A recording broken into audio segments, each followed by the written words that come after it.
The war had been raging across the galaxy for decades, and with each passing year, it seemed more inevitable that one side would have to fall. The Galactic Federation, with its towering fleets and immense resources, fought against the rebels, a coalition of systems that wanted to break free from the Federation's oppressive rule. But within the Federation itself, there was more than just political unrest. Amongst the Federation's rulers, there was one figure who stood out, not just for his power, but for his cruelty: Emperor Zeroth of the Dretian Dominion. His empire was vast, and his rule, unchallenged, was a reflection of his unrelenting desire for control. His daughter, Princess Lyra, had always been a source of pride for him. She was fierce, brilliant, and had inherited his sharp mind and ambitious spirit. But there was one thing her father never approved of: her independence. Lyra was not the docile princess he expected. She was a fierce strategist, and she had grown tired of the wars, of the suffering they caused. She had tried to advocate for peace, calling for an end to the bloodshed, but her words fell on deaf ears. Her father believed in victory at all costs, and he saw her as a threat to his absolute authority. Her rebellion came in a moment of desperation. During a summit with other galactic rulers, Lyra stood up against her father's war plans, arguing for diplomacy, for an end to the bloodshed. The conversation grew heated, and when her father threatened to imprison those who opposed him, Lyra boldly declared that he could not force her to follow his orders. That was the moment she crossed the line. Zeroth, enraged by his daughter's defiance, decided to punish her in the most public and humiliating way possible. He summoned her to the Grand Hall of the Imperial Palace, where the fate of her life would be sealed. Lyra, her father's cold voice echoed through the hall, "You have defied me one too many times. You are my daughter, but you forget your place in this galaxy. You will marry a soldier of my choosing, a human soldier, to be specific. This will be your punishment for speaking against my authority. You will see firsthand what it means to be bound by duty, just as I am." Lyra's heart sank. Marriage to a human soldier? She couldn't believe what she was hearing. She had heard of Earth, a planet populated by primitive humans who had only recently begun to explore space. She had no desire to marry one of them. But the punishment was clear. If she didn't comply, her father would strip her of everything: her title, her wealth, her freedom. With no other choice, Lyra reluctantly agreed to the union, though her spirit remained rebellious. She was to be married not because she loved this human soldier, but because it was her father's way of breaking her will. The day of the wedding arrived. Lyra stood before the altar in her royal gown, her eyes clouded with anger and resentment. The human soldier, a man named Captain Ethan Black, stood beside her, his posture rigid and formal, but there was something in his eyes, something that was neither cruel nor judgmental. Ethan Black had been a soldier in the Federation's army for years, trained in combat and tactics.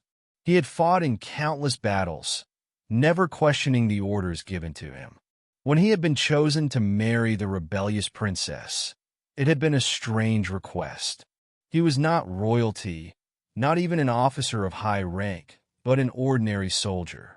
He had been told it was a matter of diplomacy, that his marriage to Lyra would solidify a future alliance.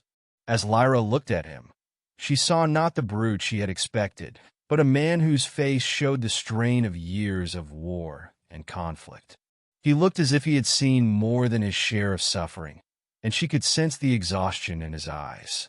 For a moment, the anger that had burned in her heart faltered, but she quickly squashed the feeling. She had no intention of giving in to her father's scheme. The ceremony was brief, and as the vows were exchanged, Lyra felt an icy knot form in her stomach. This was a marriage of duty, not love. There would be no warmth, no affection, only the cold, calculated game of politics. Days passed, and Lyra found herself confined to a ship, heading toward Earth, the planet her new husband called home. The journey was long and silent. Ethan, though kind, kept his distance, clearly aware of the tension between them. He did not know what he had been thrust into, but he respected her boundaries. His loyalty to his emperor was unquestionable, but he had no personal interest in a forced marriage. As they landed on Earth, Lyra was introduced to the sprawling city of New York. The human world was nothing like what she had imagined. There were no towering palaces, no ships that could travel the stars with ease, but there was something else. Human resilience, a determination to survive in a world that had almost destroyed them. Her new life was far from what she had known. She was no longer a princess, no longer a ruler of vast territories. She was a woman bound by an arranged marriage to a soldier, a stranger in a foreign land. But as time went on, Lyra began to see a different side of Ethan. He was not the cold, distant soldier she had expected. Instead, he was kind, compassionate, and willing to listen to her frustrations. He did not try to dominate or control her. Instead, he offered her space to breathe. Slowly, Lyra started to open up to him, to see that he was not the enemy she had imagined. He was not a pawn in her father's game. He was a man who, like her, was trying to survive in a world full of conflict. Over weeks and months, they began to form a bond. They shared stories of their lives, their hopes, and their dreams. Lyra learned that Ethan had grown up on Earth in a small town, raised by a single mother who had taught him the value of kindness and honesty.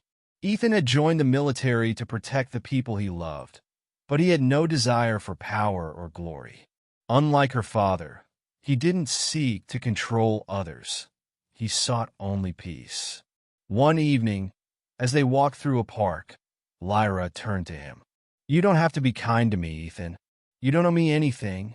He looked at her, his gaze soft. "I don't do it because I have to. I do it because I want to." Lyra's heart skipped a beat.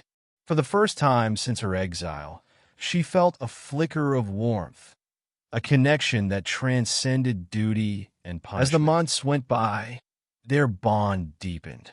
Lyra's heart, once hardened by years of conflict, began to thaw. She had once been determined to resist the marriage, to fight against the life her father had forced upon her. But in Ethan's presence, she saw the possibility of something more. Perhaps this marriage wasn't a punishment after all. Perhaps, in the strangest of ways, it was a chance for her to rediscover herself. One day, when the threat of war grew closer, Lyra made a decision. She would no longer be a pawn in her father's game. She would fight for the peace she had always longed for, not with the might of a galaxy-spanning empire, but with the strength of the love she had found in Ethan.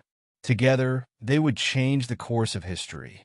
In the end, Lyra and Ethan became more than just a married couple. They became the hope for a galaxy that had long been torn apart by war. Their love, once forced, became a beacon of peace, proving that even in the darkest times, the human heart had the power to heal and to bring about the most extraordinary change.